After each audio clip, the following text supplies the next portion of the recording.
At my daughter's wedding, my husband stumbled and drunk and shouted, "She's not even my child." People gasped. Champagne glasses froze mid-air. The music died. My daughter's hands trembled in mine. But I didn't flinch. I smiled. Because the DNA report he waved around like a weapon was forged by me.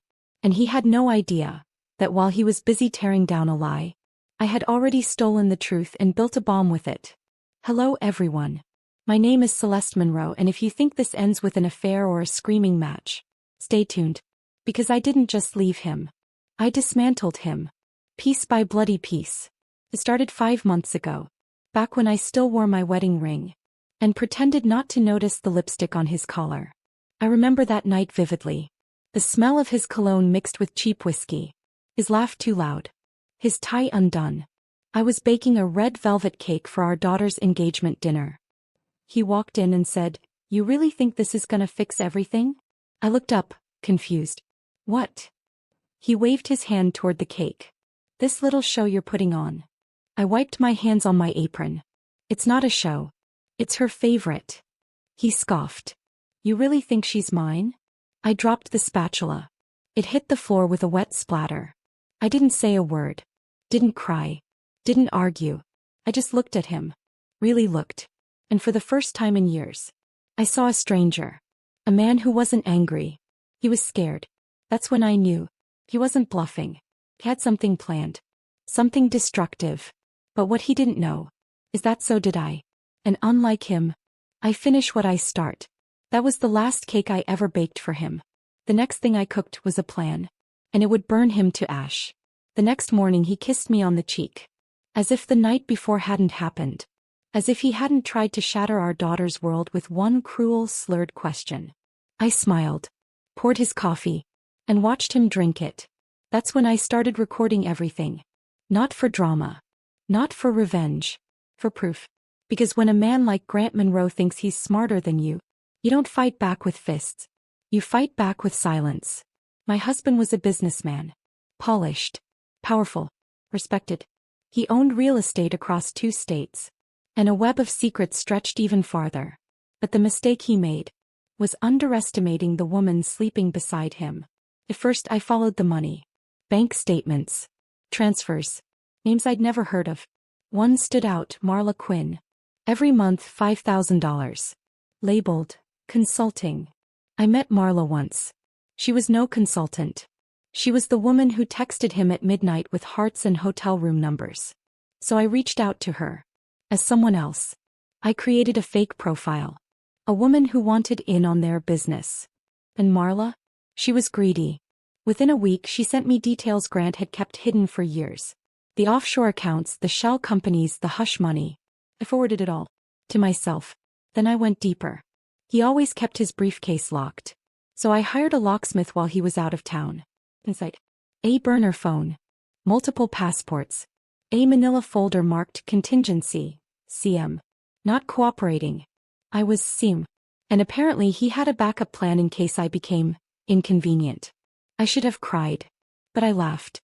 Because that folder, that threat, was the final spark I needed. You want to destroy me, Grant? Then let's both go down swinging. I started moving assets. Quietly. Strategically. I sold the lake house. Cashed in stocks he thought were frozen. I called in every quiet favor I was owed. Even my sister's husband, a federal accountant, agreed to help. And when I told him everything, he just said one thing. This isn't divorce. This is war. And he was right. Because the next time Grant tried to humiliate me in public, he'd be stepping straight into the trap I designed. 3 weeks before the wedding, I stood in front of the mirror and practiced my smile. Not for the cameras. Not for the guests. For him. Because when a man builds a life on lies, you don't destroy it by yelling. You whisper the truth into a microphone. And mine was already live. I had rented a private server. Hidden cameras installed at his office, his condo, and even the downtown bar where he ran his side deals. Each one feeding into a secure folder. Each file labeled with a date and an expiration time. You see, I wasn't just documenting him. I was baiting him. Letting him spiral. Because when liars think no one is watching, they say everything. One video was just 15 seconds. Him handing an envelope to a man in a parking lot. Kish. Smiling. Saying the words. No witnesses, no problem. Another. Him bragging to his mistress about faking tax records. About how the dumb feds will never check the foundation account. Oh, but they would. Because I had already delivered every file, anonymously, to the FBI's white-collar crime unit. My sister's husband made the first call. He said, "This is about a man who thinks he's untouchable. And the woman who decided he's not. That woman was me." Meanwhile, Grant grew sloppy. He forgot our daughter's final dress fitting. Showed up late to the florist meeting. Snapped at me when I asked about the wedding deposit. "You think this wedding fixes anything?" he said. I shrugged. "It doesn't have to. It just has to happen." Because I needed that crowd. That microphone. That moment. The one where he'd lose control. Where the monster would reveal himself. And every eye would see it. And when he did. When he stumbled into that wedding, drunk, paranoid, furious, holding up that fake DNA report I had slipped into his desk drawer. I just stood there, arms wrapped around our daughter, and smiled. He never knew I was the one who left that report there. Never questioned how I knew he'd find it. Never once imagined that the FBI agents were already sitting at table 7. Waiting, smiling, and recording everything. He stood there swaying, red-faced, shirt unbuttoned at the collar. Eyes wild, voice cracking. "Celeste," he slurred. "Tell them. She's not mine." He waved the paper like it was a sword. A fake sword, dipped in gasoline, and lit by his own ignorance. The band had stopped playing. Guests whispered. Our daughter's fiancé tried to step forward. But I held up my hand. I wanted her to see. To understand the man behind the mask. Because sometimes, the only way to kill a lie is to let it speak until it chokes itself. I walked slowly toward him, heels clicking on the marble floor. Each step deliberate. Composed. "I didn't want it to come to this," I said softly. He laughed loud and hollow. "You didn't want what?" "For me to find out your dirty little trap." I cut in. "Oh, Grant. I needed you to find it." His smile faltered. "What?" I reached for the paper. Took it gently from his hand. Held it up. "This." I turned to the crowd. "This is a fabrication. Designed to make him spiral. To bring him to this exact moment. In front of this exact crowd." Gasps. Flashes from phones. But I wasn't done. "You see," I said, turning back to him. "This wasn't a wedding. It was a curtain call." 2 men in suits stood. Table 7. Badges flashed. FBI. And suddenly, the room exhaled like it had been holding its breath for years. Grant took a step back. "No. No, no, no." His voice cracked. He looked at me, eyes full of something I hadn't seen in years. "Fear." "I loved you," he whispered. "No," I replied. "You used me. But thank you, Grant, for giving me the reason. To finally stop apologizing for surviving you."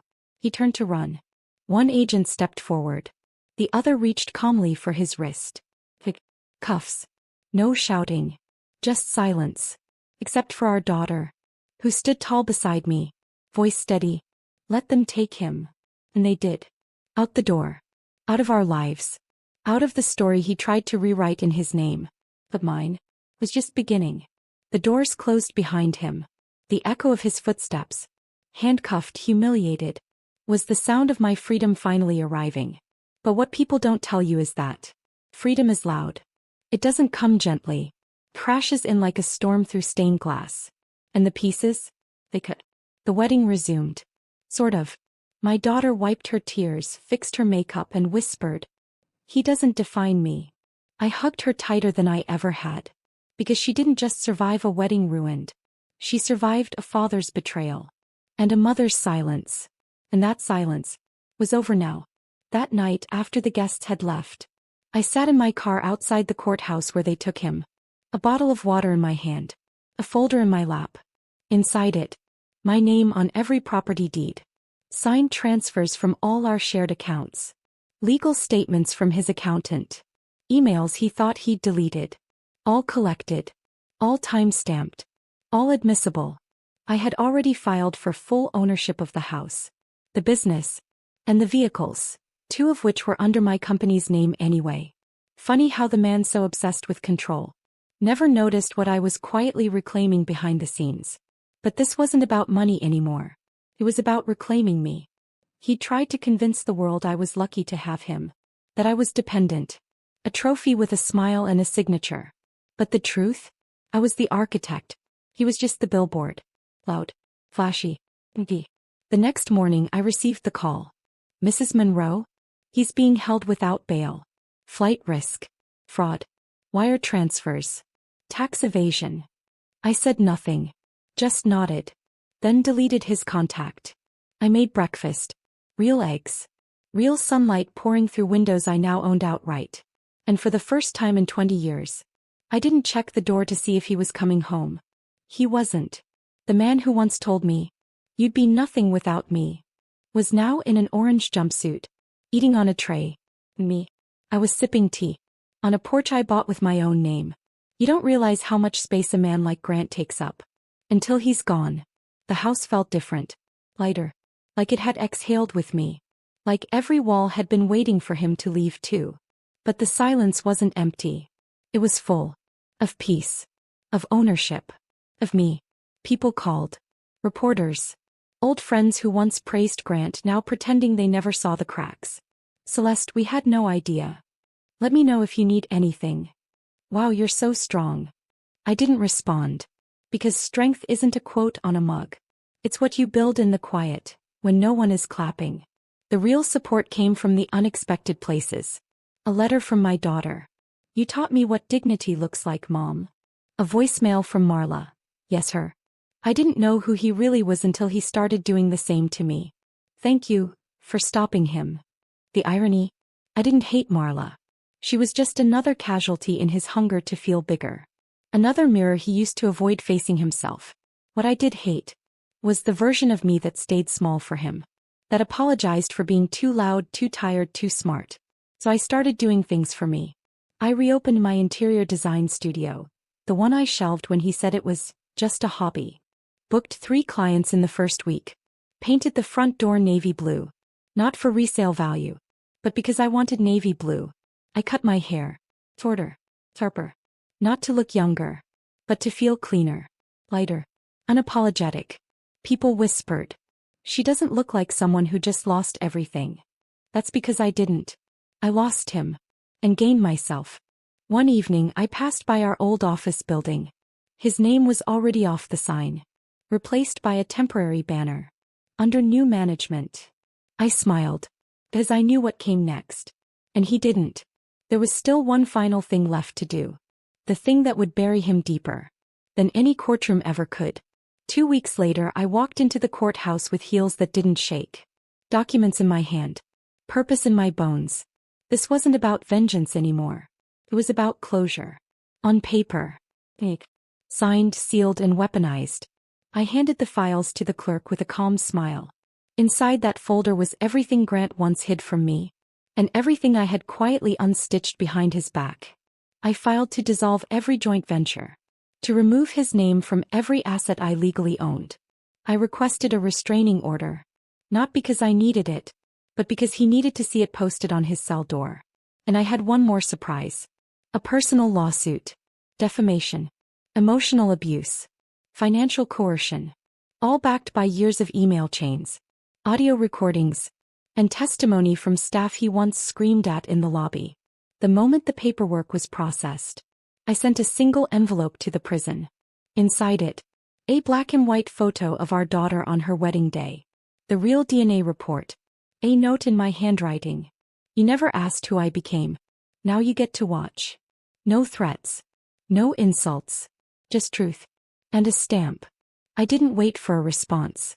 There wouldn't be one. His lawyer had already advised silence. But silence doesn't save the guilty. It just lets them hear the echo of everything they tried to destroy. That night I hosted dinner. Not for show, but for family. Real family. My daughter.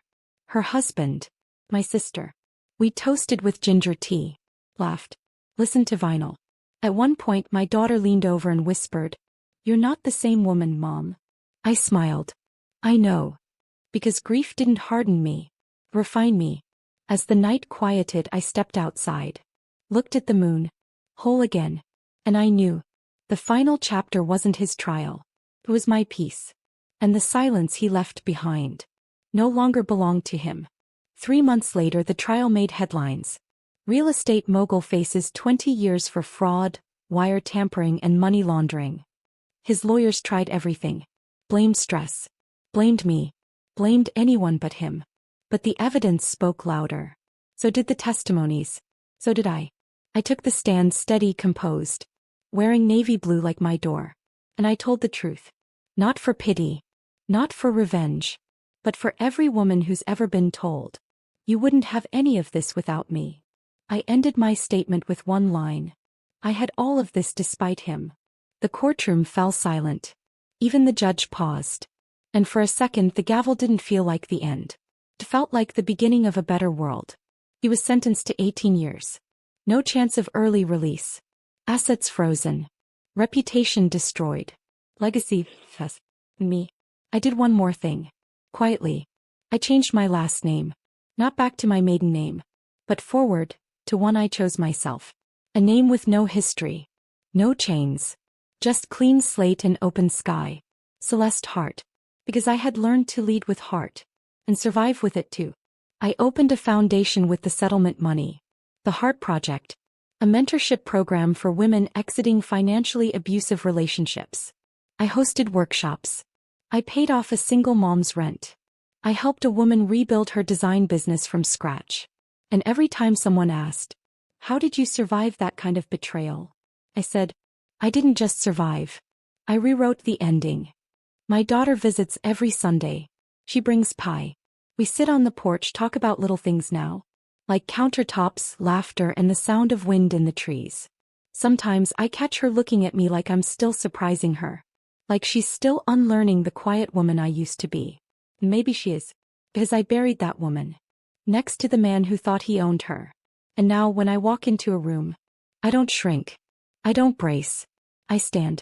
Because in the end, the most powerful thing I ever did was not forgive him, but forget who he told me I was. One word flashes on screen. White on black. Simple. Earned.